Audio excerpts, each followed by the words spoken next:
भाई economics and accountancy के solutions मैं डाल रहा हूँ इस वीडियो में। टाइम स्टैम्प आपको दिया और जहाँ पे जाना है आप जा सकते हैं। तो अकाउंटेंसी का प्रैक्टिकल प्रॉब्लम अभी तक किसी ने नहीं डाला, तो मैं जो सोचा डाल देता हूँ। तो एन्जॉय। जल्दी करेंगे। पार्ट 1 है अकाउंटिंग फॉर पार्टनरशिप फर्म्स। इसका फर्स्ट का आंसर है 52 लाख 80। अब उसको आंसर डालने का मतलब सॉल्यूशन डालने का कोई मतलब नहीं है। सेकंड का है क्रेडिटेड बाई 5000। हाँ भाई, उसने फॉर फीचर के टाइम बोला था बंदे लोग डेबिट करके आए, बट फॉर फीचर के टाइम क्रेडिट होता है। थर्ड का बी बनाया था मैंने, और ये तो काफ़ी ज़्यादा ईजी है। खैर वो भी मैं बता दूंगा कमेंट करोगे तो। बाकी बी तो है 6400, क्योंकि हमने 800 शेयर इशू किया, तो उस हिसाब से 6400 हो जाएगा। ओके, डिबेंचर भी मतलब जो स्पेसिफिक रेट नहीं करते वो है भाई 0 कूपन बॉन्ड, और ये जो है मिनिमम सब्सक्रिप्शन होना चाहिए इशूड कैपिटल का। चलो ठीक है, दूसरा चलते हैं यार। जल्दी करना है, मेरा भी बीएसटी का एग्जाम है 3 दिन में। तो भाई 6th का है ए, इसका आंसर भाई साहब सही बोल रहा है ये चीज़। और भाई साहब देखो 7th का आंसर ये हाइपोथेटिकल वो है जो उसको तुम लोग पढ़ लेना। सीना का इंटरेस्ट होने वाला है 2000। भाई 6/12 भी तो करना पड़ता है ना। और उसके बाद भाई साहब ये तप्ती का फिर आएगा 10,500। ठीक है चलो, उसके बाद ये हेमा। अच्छा बी वाला मैंने बनाया था, इसका तो 5:4 है इसका आंसर। बी का सी 5:4, ये 9th का ये नहीं बनाया था मैं। उसके बाद ये 12th का ए। उसके बाद 10th वाला सॉल्यूशन है जिसमें बिगनिंग में निकालता है, मतलब अबे यार क्वार्टर के बिगनिंग में, तो 7.5/12, तो उसका आंसर आ जाएगा 1500। भाई साहब वो करके देख लेना। उसके बाद यहाँ पे भाई साहब 11th का ए का बी का 20,000। 12th का ए का है 26,000 यार, अभी बस 26,000 है। 13 का है 7,50,000। ये मेरा कलाकारी देख ले। अरे भाई शुरू में पता है 3:2 लग रहा था मेरे को, बाद में देखा अरे यहाँ तो इसका आंसर ये क्वेश्चन में छुपा है 2:3। अच्छा चलो 15 का बताता हूँ। अच्छा इसमें असर्शन सही बोल रहा है, करंट अकाउंट तो डेबिट क्रेडिट कुछ भी हो सकता है, रीज़न गलत है, बट अब वो पूछ लेना भाई डिटेल में, कमेंट सेक्शन इसीलिए होता है। अब इसका आंसर भी देख सकते हो। अब इसका मैंने सॉल्यूशन डाला है, अलीसा बॉबी और पूजा वाला जो है क्वेश्चन, उसको सॉल्यूशन करने वाला है। तो इसमें profit and loss suspense account खुलने वाला है, क्योंकि ये लोग अपना जो रेशियो नहीं बदल रहे हैं। अगर बदलते तो ये गेनिंग टू सेक्रीफाइसिंग एंट्री होता।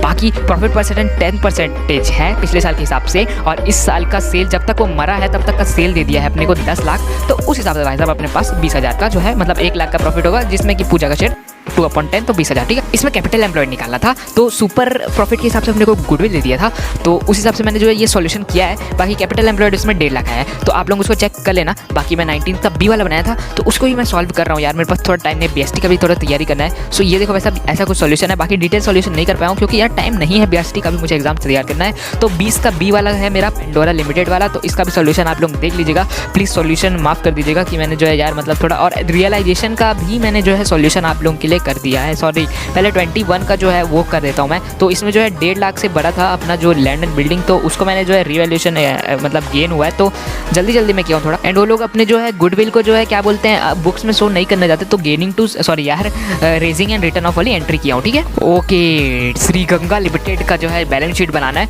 अब कुछ नहीं भाई साहब, 4,000 में 2 रुपये नहीं दिया, तो सीधी सी बात उसको माइनस कर दो ना भाई साहब, 4,92,000। अब भाई रियलाइजेशन अकाउंट है, इसमें थोड़ा तकलीफ हुआ था, मैं बना देता हूँ लेकिन आप लोगों के लिए। तो पहले किए बैलेंसेस को कैंसिल करने के बाद भाई प्लस माइनस जो भी एडजस्टमेंट था वो सब मैंने कर दिया आप लोगों के लिए। तो उसको आप देखना। पार्ट बी का सॉल्यूशन करते हैं, और उससे 27 का ए का जो है भाई देख लो यार, बी होगा, उसका बी का जो है सी होने वाला है, डिविडेंड पेड बाय या फाइनेंस कंपनी या जो भी है, तो वो तो फाइनेंसिंग ही होगा। और उसके बाद ये 28 का ए वाला। अच्छा 28 का ए वाला में तो मैं भी बहुत कंफ्यूज था, उसे मैं छोड़ दिया, तो उसके बी बनाया हूँ मैं। और टर्नओवर रेशियो होने वाला है, जो कि एक्टिविटी रेशियो के अंदर ही। क्वेश्चन नंबर 29 का है, इसमें तो भाई दोनों ही गलत बोल रहे हैं। इशू ऑफ शेयर्स, ये इनफ्लो ऑफ कैश नहीं होने वाला है, कैश विद ड्रॉन बैंक, मतलब नो फ्लो ऑफ कैश है, दोनों नो फ्लो ऑफ कैश है, और दोनों में इनफ्लो दिया है, तो गलत बोल रहा है। और 30 का बोल रहा है भाई साहब, 30 का 3:2, तो ये इशू ऑफ डिबेंचर्स होने वाला है बी।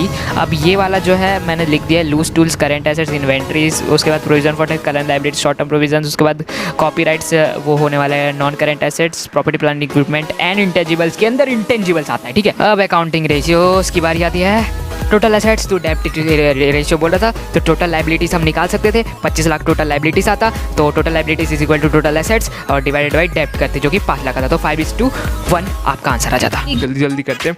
24 का करता हूँ, ये रहा Belfont limited issued 5,000 equity share, 7% debentures जो इशू किया था वो वाला है। तो देख सकते हो भाई कुछ ऐसा टाइप का सॉल्यूशन है। और यहाँ पे प्रीमियम था रिडेम्पशन में, तो उसका अपन एंट्री किया। साथ में जो सिक्योरिटी प्रीमियम में उसके पास 3,25,000 कुछ ऐसा रुपये था, तो हमने सिक्योरिटी प्रीमियम से जो है रिकॉर्ड वो राइट ऑफ कर लिया। और उसके बाद भाई ये loss on issue of debenture, इसका भी अकाउंट बना था, ये तो बहुत सिंपल था। इस अकाउंट के हार्डली 1 नंबर होंगे। अंदर जॉनी और कपिल ये वाला क्वेश्चन, चलो इसको बनाते हैं। ये रहे सारे एडजस्टमेंट जिसके हमें जर्नल पास करने हैं।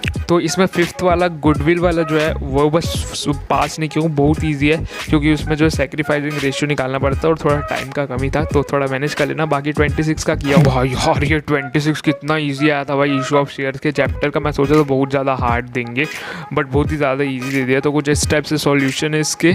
सो मैंने कुछ ऐसा टाइप से सॉल्यूशन कर दिया है, काफ़ी सही है, मतलब गलत हो ही नहीं सकता। दो क्वेश्चन था, दोनों में फॉर फीचर और कैपिटल रिजर्व में ट्रांसफ़र करने की एंट्री पास करनी थी। अब बाकी कैश फ्लो स्टेटमेंट जो फाइनेंसिंग और इन्वेस्टिंग का जो हम लोग को बनाना था वो अच्छा चलिए। तो इसके लिए तो सबसे पहले मशीनरी का जो अकाउंट बनाना पड़ेगा जो कि काफ़ी ज़्यादा ईजी होने वाला है। जैसे कि यहाँ पे जो है 85,000 में माइनस करेंगे इस 15,000 तो 70,000 में सेल करना चाहिए था बट सेल किया 62,000 में, तो 8,000 का तो लॉस हो यार। क्वालिटी सही आ रही होगी।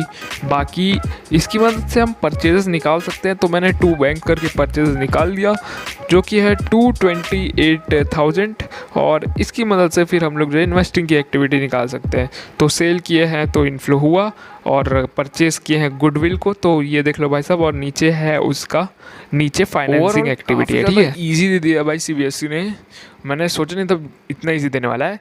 बाकी काफ़ी लोगों को हार्ड भी लगा था। आप बताना आपको कैसा लगा और बताना कि कितने आंसर्स सही हुए हैं। तो तब तक के लिए गुड बाय और मैं बीएसटी की तैयारी करने के लिए चलता हूँ।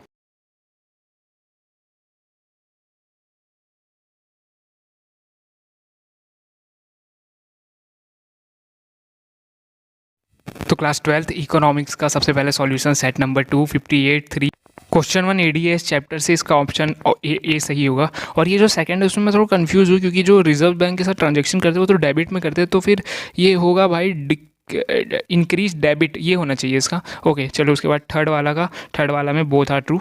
ओके फोर्थ वाला का भाई साहब डिक्रीज टैक्स रेट करेगा अगर उसको एडी को फॉल नहीं कराना है तो, ठीक है ना, ताकि लोगों के पास डिस्पोजेबल इनकम आए। और उसके बाद फिफ्थ वाले में जो डी है वो वाला सही हो जाएगा। चलो उसके बाद जल्दी से बढ़ते हैं सिक्स्थ वाले क्वेश्चन की तरफ। करेक्ट चूज करना है तो सेकंड, गवर्नमेंट जब डेलिब्रेटली कम करता है तो डिवैल्यूएशन बोलते हैं। तो इसका पहला वाला तो सही है और बाकी जो सेकंड है उसमें एमपीसी आता और इसमें एपीसी दिया है, तो ठीक है। मतलब statement 1 is true and 2 is false, ठीक है। 8th का है दोनों, मतलब दोनों सही है और एक्सप्लेन भी कर रहा है, तो 8th का ए है आंसर। और उसके बाद जो 9th है, 9th में दोनों स्टेटमेंट सही है लेकिन जो एक्सप्लेनेशन है वो नहीं कर पा रहा है।